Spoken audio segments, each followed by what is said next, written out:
열차 출발 시간은 오늘 오후 2시입니다. 민주당, 한국당 모두 탑승하시기 바랍니다. 경제청문회는 사실상 민주당의 자존심을 내어놓으라는 그런 요구입니다. 협상의 예법에서 벗어나도 한참 벗어났다고 생각합니다. 지금 정부나 여당은 경제의 경자만 나와도 알러지 반응입니다. 두려워합니다.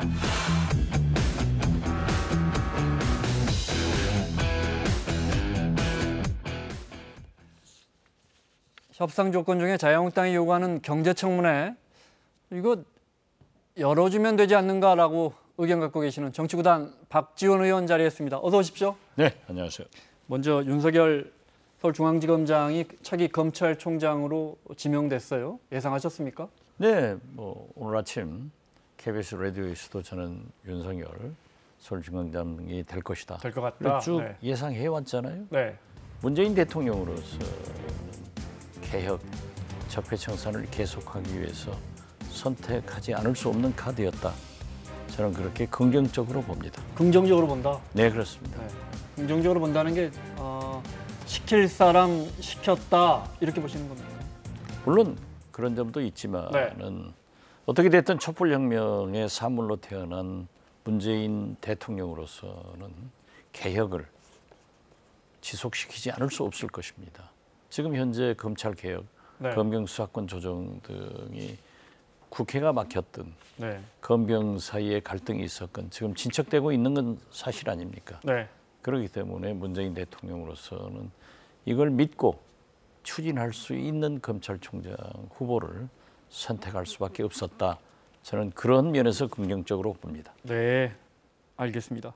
자, 윤석열 지금은 서울지검장이죠. 이제 검찰총장 후보자인데, 지난 정부의 국정원 댓글 사건 때, 기억하시죠? 이른바 살아있는 권력에까지 칼을 겨누면서 수사팀에서 아웃됐던, 좌천됐던 그런 검사입니다. 당시에 그 국정감사 현장에서 있었던 그 윤석열 검사의 말이 많이 회자됐었는데 그 장면 잠깐 보겠습니다. 이렇게 된 마당에 사실대로 다 말씀을 드리겠습니다. 일단 처음에 좀 경로를 하셨습니다. 그리고 야당 도와줄 일 있냐. 정하려고 그러면 내가 사표 내면 해라. 이게 검사장님 모시고 이 사건을 계속 끌고 나가기는 불가능하다는 판단을 했습니다. 저는 이렇게 이 항명이라는 모습으로 가리라는 상상도 하지를 못했습니다. 정말 중대범죄고 수사를 해야 된다는데 하지 마라라고 하는 것에 대해서는 그 지시는 따르면 안 되는 겁니다. 위법한 지시는. 지시 자체가 위법한데 그걸 어떻게 따릅니까? 혹시 조직을 사랑합니까? 네, 대단히 사랑하고 있습니다. 사랑합니까? 네. 혹시 사람에 충성하는 건 아니에요? 저는 사람에 충성하지 않기 때문에 제가 오늘도 이런 말씀을 드리는 겁니다. 조직에 충성하지 사람에 충성하지 않는다 많이 회자됐었고 사실 2013년도 국정감사에서 제가 당시 원내대표로서 첫 질문을 했습니다. 그래가지고 윤석열 여주지청장을 내세워가지고 서울중앙지검장이 수사를 하지 말라고 지시했느냐라고 제가 단도직입적으로 물었으니까 그렇습니다. 라고 답변해가지고 저러한 질의가 계속됐는데 그 당시에 그렇습니다 하고 인정을 하니까 거기 대검 고등검찰청 서울중앙지검 등 모든 검사들이 40~50명 배석을 했는데 휴 소리가 났습니다. 저는 윤석열 후보 대단한 분입니다. 그때 보니까. 그때 왜 저기 이제 당시 지검장이었던 조영권 지검장이 눈물을 보이잖아요. 사실 눈물을 보일 사람은 윤석열이었는데 그 지검장이 눈물을 보였다. 이런 평가도 있었고. 아무튼 그 윤석열 여주지청장이 그날 국정감사에 오느냐 안 나오느냐 이게 굉장히 관심이었는데 거의 시작될 때쯤 해서 나타나더라고요. 그러니까 마음 먹고 나타난 거네요. 그렇죠. 그러니까 굉장히 긴장했는데 사실 원내대표는 맨 나중에 질문해야 되는데 저한테 법사위원들이 하자 이렇게 결정돼서 했는데 딱 그 답변을 받아낸 거예요. 그래서 그 댓글 사건 이명박 정권, 박근혜 정권의 사실상 붕괴가 시작됐다. 네. 저는 그렇게 봅니다.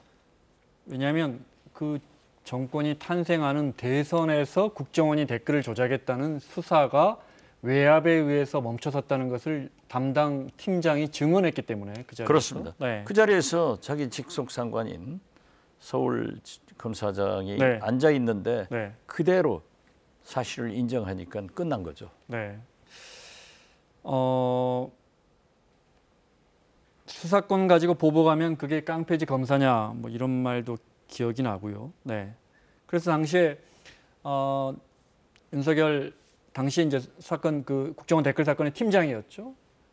이제 위에서 미적미적하니까 제 기억에 체포영장도 발부해버리고 뭐 압수수색 해버리고 하다가 이제 결국 밀려났습니다. 그리고 이제 이번 정부 들어서 특검에서도 일했었고 그 다음에 중앙지검장까지 올라왔습니다.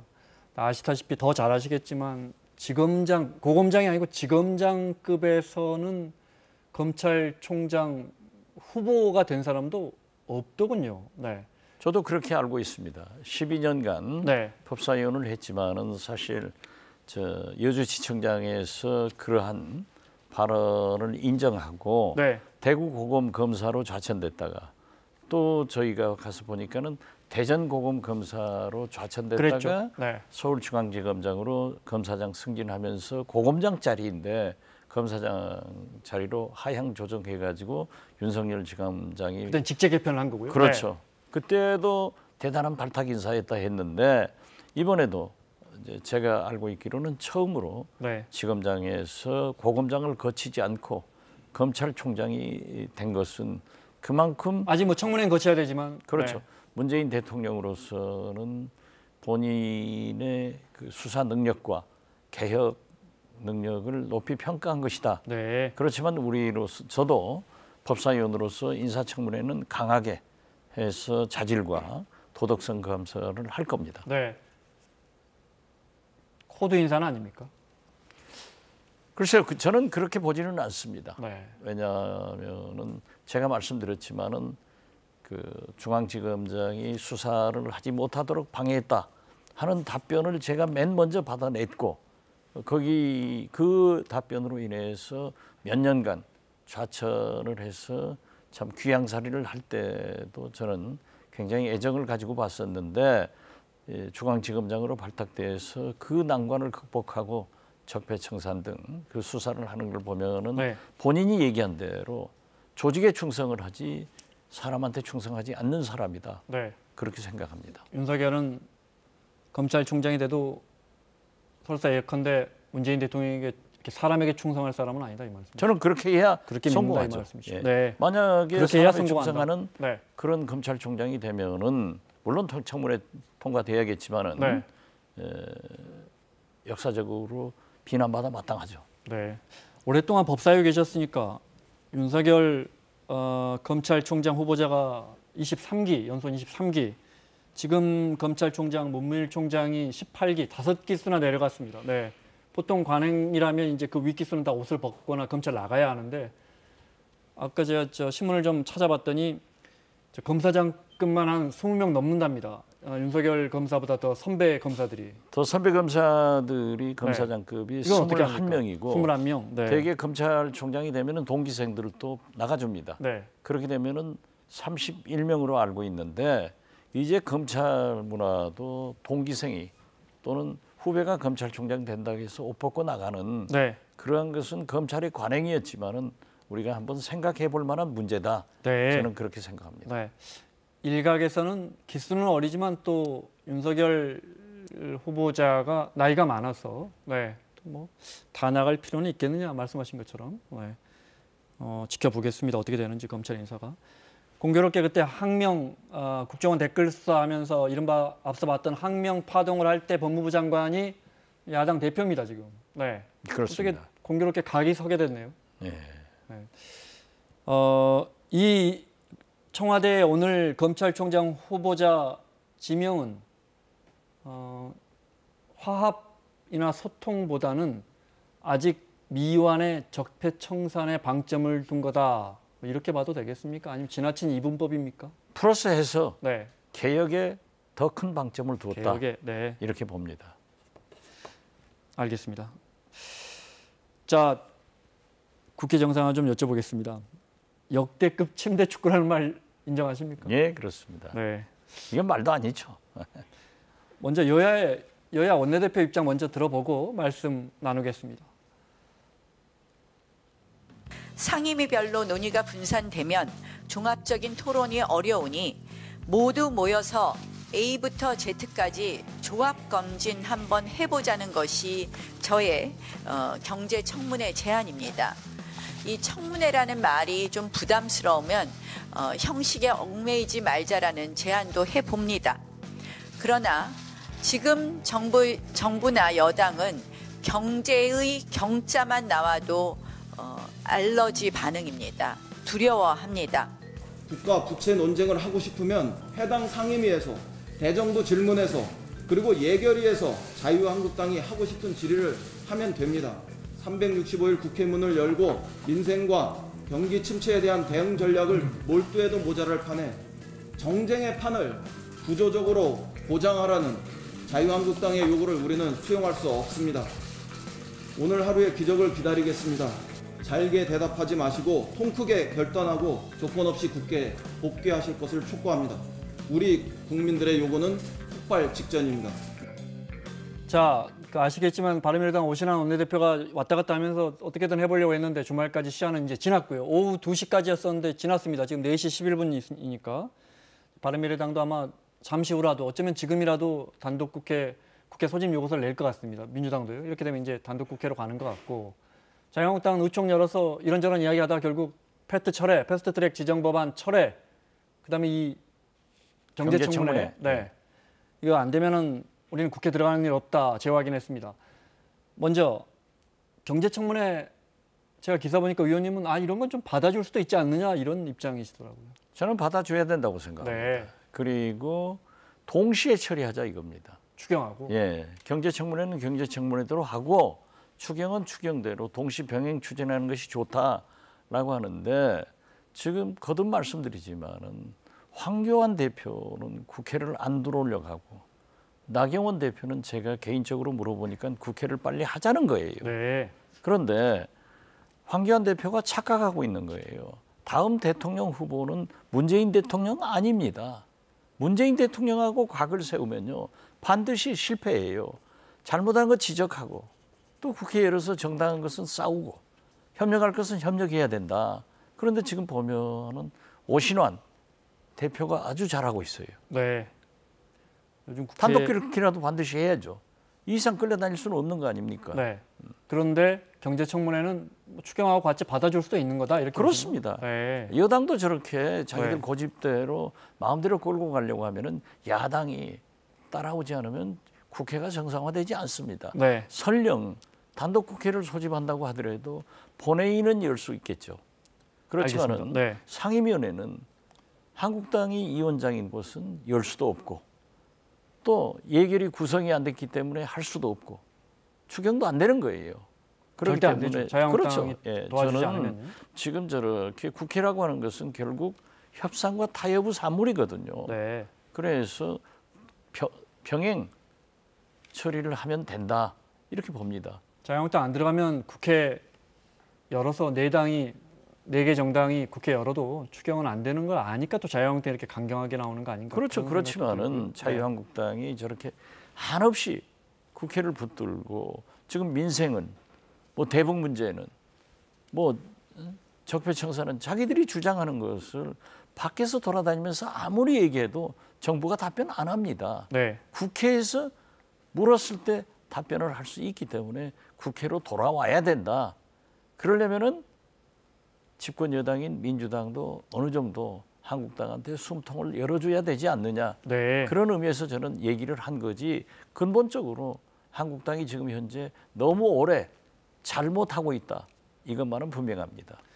청문회 말씀하신 것처럼 청문회 열어줄 수도 있을 것 같아요. 우리 뭐 경제가 어렵다고 하니까. 그런데 오늘 황교안 대표도 한 달, 두 달 하는 것도 아니고 뭐 하루 청문회 하자는데 그걸 못 열어주자 그랬는데 국회에서 청문회를 경제라는 거대한 매크로한 주제를 가지고 뭐 기재부 장관도 나오겠죠. 자영업자도 나오고 소상공인도 나오고 해서 막 따지고 할 텐데 그렇게 해서 우리 경제에 뭐 도움되는 해법이 나올까요? 물론 뭐 화풀이는 되겠죠. 그리고 정부가 한번 각성을 해서 어떠한 답변을 내놓는가 하는 것도 추궁할 필요가 있습니다. 네. 그렇기 때문에 이인영 민주당 원내대표 말씀대로 상임위원회에서도 할 수 있는 거고 청문회라고 하는 것은 청문 특위를 구성해서도 할 수 있는 거고 저 준비하는데도요. 법안 통과하고 뭐하고 하면 굉장히 시간이 걸려요. 뭐 저 증인 누구 부를 것이냐 가지고 그렇죠. 또 한참 가죠. 네. 네. 그렇기 때문에 저는 그러한 것도 수용해주고 추경은 추경대로 빨리 시작하자. 준비해서 청문회도 같이 하고 그렇죠. 추경도 빨리 통과시키자 이 말씀이세요? 예, 그렇죠. 네, 표를 하나 준비했습니다. 네, 경제 청문회 아니 열려면 열 수 있습니다. 근데 이제 자유한국당에서는 경제 실정 청문회라고 하는데 성장률로 보면 뭐 수치가 모든 경제를 반영하는 건 아니지만 가장 대표적인 GDP 성장률을 저희가 가져와 봤습니다. 성장률은 아시다시피 점점 내려가고 있는 추세를 피하기는 어렵고 올해 문재인 정부는 올해 걸 저희가 기재부 전망치를 갖고 와봤는데 저것도 아마 2.5 정도로 아마 더 낮춰 잡을 것 같습니다. 조만간. 그러면 왜 이명박 박근혜 때는 청문회 안 열었습니까? 저렇게 많이 떨어졌는데. 사실 역사적으로 보면요. 네. 한국당 전신 그 뿌리들이 경제는 망쳤습니다.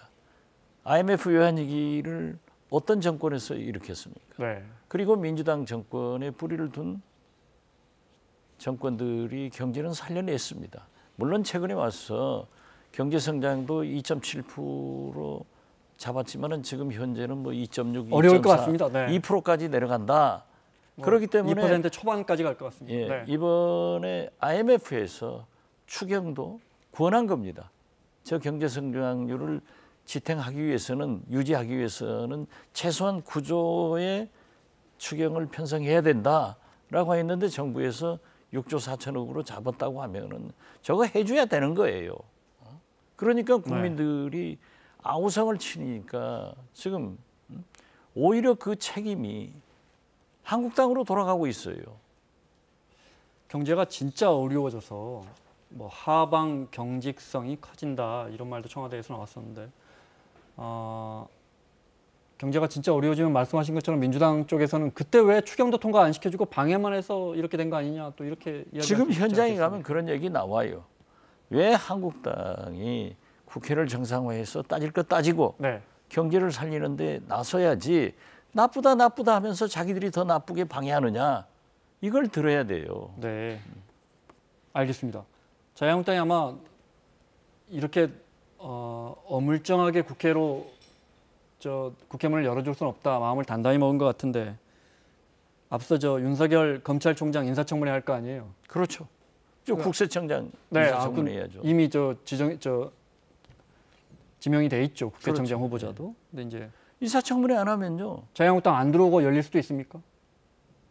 물론 뭐 상임위원장이 누구냐에 따라서 결정되겠지만은 기재위원 법사위원장은 야당이군요. 야당이기 때문에 인사청문회가 열리기는 어렵겠군요. 불가능하죠. 네. 그러면요. 20일 경과하면은 대통령이 임명할 수 있는 거예요. 네. 법적으로. 그걸 여쭤보려고 그랬습니다. 그렇습니다. 그렇기 때문에 야당의 가장 강력한 투쟁 장소는 국회예요. 네. 국회를 열어서 국세청장이 이렇다, 검찰총장이 이렇다 하는 것을 따져야 알지. 그냥 안 열면 그대로 넘어가는 거예요. 자유한국당은 국세청장은 잘 모르겠고 윤석열 검찰총장 후보자 청문회에서는 할 말이 좀 있을 거예요, 그죠? 반대한다는 거 아니에요. 네. 지금 뭐 나와서 반대를 해야지. 네. 돌아다니면서 반대하면은 윤석열 후보자의 답변은 못 듣잖아요. 네, 알겠습니다. 앞서 황교안 대표의 다음 만약에 대선 주자가 된다면 다음 대선 경쟁자는 문재인 대통령이 아니라는 말 과거에요. 귀에 쏙 들어옵니다. 이해창 후보가 대통령 후보는 노무현 후보인데 김대중 대통령만 계속 공격하더라고요. 그래서 제가 그때도 얘기했어요. 네. 이해창 후보님, 대통령 후보는 노무현입니다. 왜 김대중 대통령을 공격합니까? 그러다 떨어졌잖아요. 비교를 해야 되는 거예요. 알겠습니다. 문재인 대통령 북유럽 순방 마치고 귀국했는데 바로 찾은 것이 동교동 사저였어요. 아마 이제 순방 중에 이효 여사가 소천했기 때문에 순방을 마치고 바로 영상이 있군요. 보겠습니다. 잠깐. 네. 동교동 사저를 방문해서 유족들 위로하는 모습입니다. 아마 제가 알기로 자막을 좀 빼주시죠. 영상을 보겠습니다. 네. 해외 순방 마치고 바로 동교동 저 때 계셨어요, 의원님? 아니 가족들만 그렇죠. 모시고 네. 어제 했습니다. 네.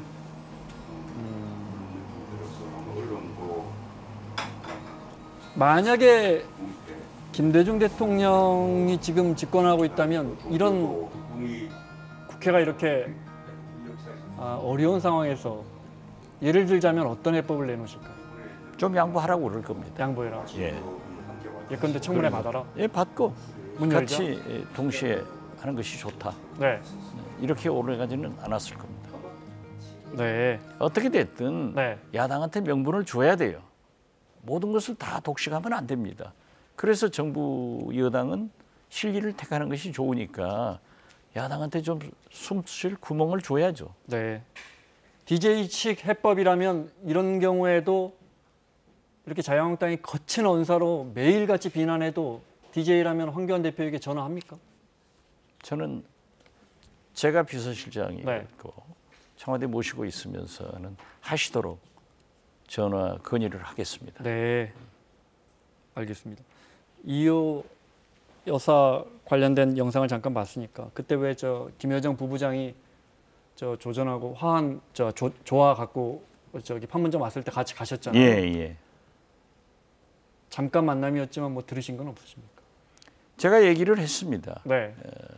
이렇게 북미 하노이 회담 사실상 결렬 후 제1부부장하고 국가안보실장하고 사실상 고위급 처음으로 만나는 거고 이게 회담이다. 네. 그렇기 때문에 이러한 것을 살려서 남북 정상회담, 북미 정상회담으로 이어지도록 해야 된다라고 했더니 김여정 제1부부장이 단호하게 그것이 이호 여사님의 유지를 받드는 길입니다라고 얘기를 하더라고요. 네. 지금 말씀하신 거 공개된 겁니까? 네, 그렇습니다. 네. 제가 공개했던 겁니다. 네. 김여정이 온다는 걸 알고 우리도 안보실장이 나가는 쪽으로 격상시킨 거죠. 저는 전혀 예상 못했다가 정부에서 통일부에서 네. 저하고 협의해서 부고장을 보냈기 때문에 네. 그 다음에 대화는 정부에서 했기 때문에 제가 자세히 알 수도 그 없고 과정은 잘 모르시는구나. 또 알더라도 네. 그건 얘기할 성질이 못 됩니다. 네. 어떻게 됐든 네. 제1부부장이 나왔고 국가안보실장이 나간 것은 그 나름대로의 의미가 있다. 그렇기 때문에 비건 미국 특별대표도 이 조화 그리고 김정은 위원장이 트럼프 대통령한테 보낸 친서 네. 이런 것을 굉장히 긍정적으로 평가를 했고요. 저는 이 자리를 빌려서 우리가 지금 굉장히 걱정하는 게 한미 공조가 안 되고 있다 하는 것을 저도 그렇게 느꼈거든요. 그런데 이번에 김정은 위원장의 친서를 트럼프 대통령이 우리 정부에 보여준 것은 네. 그만큼 한미 공조가 잘 되고 있기 때문에 또 문재인 대통령이 오슬로 연설을 통해서 남북 정상회담을 얘기한 걸 보면은 네. 상당히 좋은 방향으로 가고 있다 그렇게 생각합니다.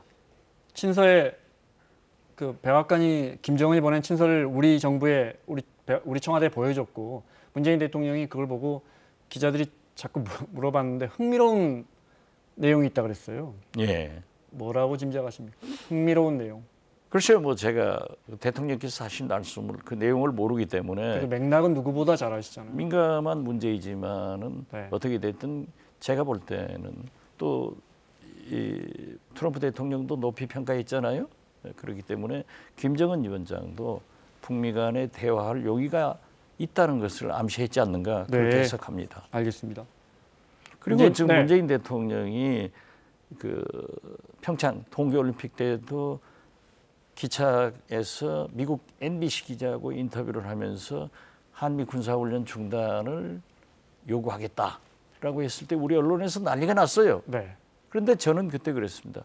저것은 한미 간에 충분히 합의해가지고 이미 결정된 사항이다. 나중에 보니까 그게 맞잖아요. 네. 그래서 최근에 친서 조화, 문재인 대통령의 오슬로 발언 이런 것들을 종합해 보면은 좋은 방향으로 가고 있다. 그리고 그 말씀은 특히 네. 트럼프 대통령이 친서를 우리 한국 정부에 보여준 것은 한미 공조도 튼튼하다. 저는 그렇게 평가합니다. 네, 무슨 말씀인지 알겠습니다. 지금 말씀하시는 건 문재인 대통령이 계속 지금 저 G20 앞두고 그 전후로 해서 저 트럼프 대통령이 일본 왔다가 이제 우리나라 방한할 텐데 그 전에 남북 정상회담 하자라고 문재인 대통령이 계속 언급하고 있는데 그건 그냥 하는 말은 아니고 뭐가 있으니까 하는 말이다. 저는 그렇게 해석하고 네. 그러한 징조가 보이고 있지 않습니까? 네. 비건 특별대표도 이번에 방한해서 어떠한 접촉이든지 이루어질 것 아닌가. 네. 그래도 물리적으로 지금 뭐 G20 열흘밖에 안 남았습니다. 그 전에 열리긴 쉽지 않아 보입니다.